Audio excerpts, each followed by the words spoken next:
The Waipara region's amazing because of the synergy between the vineyards and the foraging zones. Every time I go out, I'm finding something new. So even this morning we found a new type of salt marsh plant. It's got a purple flower and a really nice, almost a slightly sort of mushroom flavour, which is really interesting. So it really just allowed me to relive my childhood of going out and still finding and discovering new things.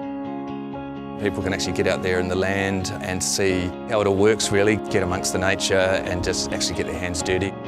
To then come back and to turn that into an amazing meal and to experience a meal that they've actually gone and been really a part of gathering. Quite an experience for a lot of people. There's not a lot of places in the world really that you can do it in the same ways. Fish, rabbits last night and hare and pigeons, and so I think probably would struggle to do that in other parts of the country. And it's a really, really good thing to bring so many people into the region and to meet new people.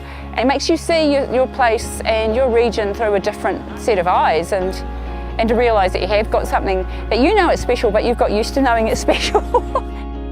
Sometimes it's very dry or very wet and it changes all over the place. It's quite volatile. And that in combination with the limestone, the low fertility soils and the cold winters really gives you everything you need to produce fantastic cool climate grapes.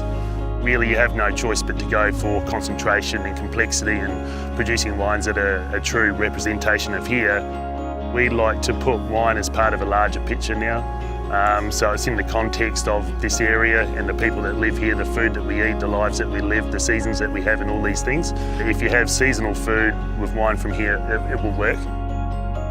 We've got a really good diversity of terrain going from fairly mountainous country, rolling hills, river valleys, gorges, river flats, estuaries, limestone, really mixed sort of geology.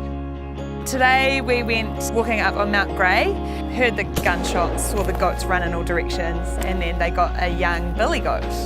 So it's different from how I usually gather my food because I don't hunt, but I do have friends that hunt and I do love it when I get to cook stuff that they've found because you get that sort of extra connection with where your food's come from.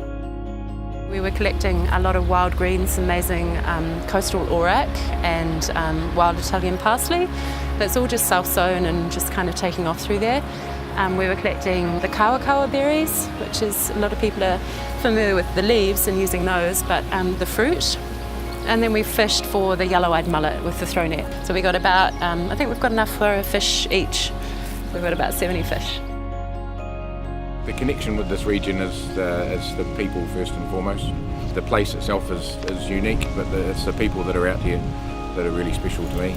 This event Forage really showcases the bounty of this region as well. There's the fact that you can go up into the hills and do some shooting, and then you can go out into the oceans and catch some fish, and you can drop to the ground and pick up some fruit, and the bounty of food out here is amazing.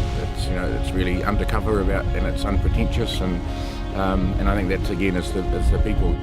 There's a small group of families out here that are making a bit of noise about this region, and a lot of them are in the wine industry, and there's more and more people showing interest in the food that's around in this region as well, which is really cool. And I think the next stage is sort of connecting all those things together.